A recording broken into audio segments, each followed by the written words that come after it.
Bonjour, je suis Bérangère de Mobility Urban. Bienvenue chez nous. Aujourd'hui, je vous propose de comparer la toute nouvelle Xiaomi Ultra 4 avec la Ninebot G2, à ne pas confondre avec la G32. Sur le papier, elles ont beaucoup de points communs et justement, elles en ont tellement qu'il est difficile de les départager. Surtout quand les descriptions de certains sites de grande distribution, par exemple, contiennent de grosses erreurs. Faites attention. Allons creuser un peu plus loin pour voir ce qu'elles ont différent et comment choisir entre les deux. C'est parti.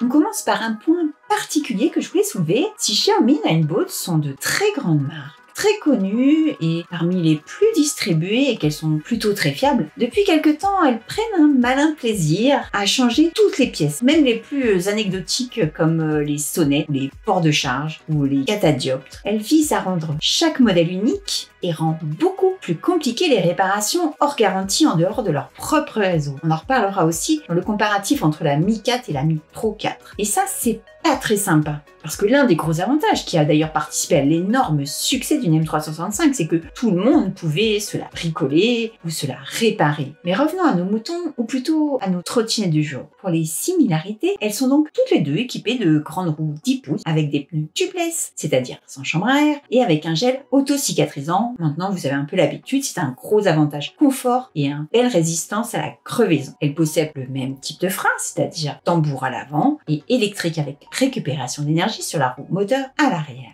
Ces freins s'activent avec une poignée unique sur le guidon. Toutes les deux une gâchette d'accélération au pouce. Elles pèsent toutes les deux un peu plus de 24 kg, ce qui en fait des modèles un peu lourds qu'on ne prendra pas dans les transports en commun, qu'on évitera dans les escaliers autant que possible. Un point intéressant, c'est qu'elles sont aussi toutes les deux certifiées IPX5 pour l'étanchéité, ce qui est plutôt un niveau intéressant quand on doit les utiliser tous les jours et quelle que soit la météo. Commençons maintenant à aborder leurs différences. Si leurs performances sont plutôt assez proches, elles ne sont pas égales loin de là. Ainsi, la Ninebot G2 passe un cap avec un moteur de 450 watts en 36 volts, 900 watts en crête, soit presque plus de 200 watts qu'une G30 par exemple, et ça commence à devenir très intéressant pour grimper des côtes. L'Ultra 4, elle, s'équipe d'un moteur de 500 watts nominal, 940 watts en crête, mais surtout, c'est la première de la marque à passer sur une tension de 48 volts. Si je vous ai perdu, je vous invite à aller regarder notre vidéo qui vous explique comment lire et interpréter les caractéristiques de la fiche produit d'une trottinette électrique. Mais en bref, ça donne à l'Ultra 4 un avantage quant à sa capacité d'accélération, un meilleur couple donc, et une meilleure performance en côte. D'ailleurs, pour exploiter au mieux cette capacité, Xiaomi a même créé un nouveau mode de conduite, le mode S+. Sur les deux modèles, on trouve donc les modes de conduite classiques, piéton, drive, sport, et sur l'Ultra 4, on a un mode S+. C'est en fait un mode booster qui permet d'accélérer plus fort et d'atteindre plus vite la vitesse maximale, tout en restant bien sûr dans la limite légale des 25 km/h. Pour l'autonomie, là encore, la tension de 48 volts donne un avantage à l'Ultra 4 avec une capacité de 595 Wh contre 551 Wh pour la G2. Pour être honnête, 44 Wh de différence, ça va pas tout changer, mais ça fait environ 4 km de plus. C'est déjà ça. Notons que, comme à l'habitude, les marques n'hésitent pas à vous annoncer des 70 km d'autonomie pour les deux, alors qu'en réalité, elles en feront plutôt autour de 40 dans la vraie vie, l'une et l'autre à quelques unités près donc. Concernant l'amorti, si elles sont toutes les deux équipées de suspension à l'avant et à l'arrière, Ninebot et Xiaomi ont choisi des technologies radicalement différentes. Chez Ninebot, on met sur une suspension hydraulique unique en bas de la colonne avant et une double suspension hydraulique elle aussi sur la fourche arrière. Chez Xiaomi, on met sur des doubles suspensions par bras oscillants à l'avant et aussi à l'arrière.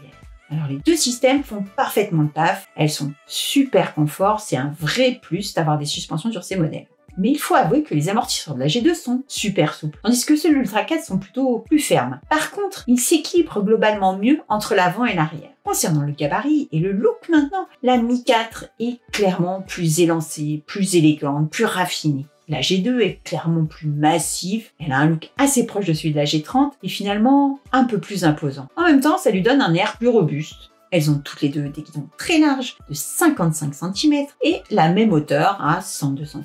La G2 a un deck un tout petit peu plus grand, 1 cm en largeur, 2,5 en longueur. Des différences vraiment faibles. En fait, les vraies différences résident surtout dans leurs équipements spécifiques. Pour l'Ultra 4, on a déjà parlé du mode S+, exclusif, mais elle a aussi un indicateur de gonflage de pneus par exemple. Pas encore testé à quel point elle est utile dans la durée, mais c'est toujours bon d'avoir un rappel pour entretenir sa trottinette et notamment sur le gonflage, car on vous rappelle qu'un bon gonflage, ça évite les crevaisons. Pour la G2, les petits plus, c'est la présence de clignotants qui se trouvent sur les extrémités du guidon. C'est pas mal. Que ce soit en hauteur, ça change. C'est même très bien pour la visibilité de face. Par contre, pour la visibilité de dos, ça reste quand même une efficacité assez faible. L'autre petit plus de la G2, c'est la possibilité d'utiliser la fonction localisée de votre téléphone Apple pour la traquer. Avec Apple Find, vous pourrez localiser à tout moment votre G2. Ça peut être pratique si vous savez plus où vous l'avez mis, si on vous l'a volé. En résumé, on choisira l'Ultra 4 pour son supplément de puissance, son look plus raffiné et l'équilibre de ses suspensions. On choisira la G2 si on adorait la G30 pour son côté robuste, pour ses accessoires et aussi pour son prix, puisque pour l'instant elle est placée un peu en dessous de l'U4.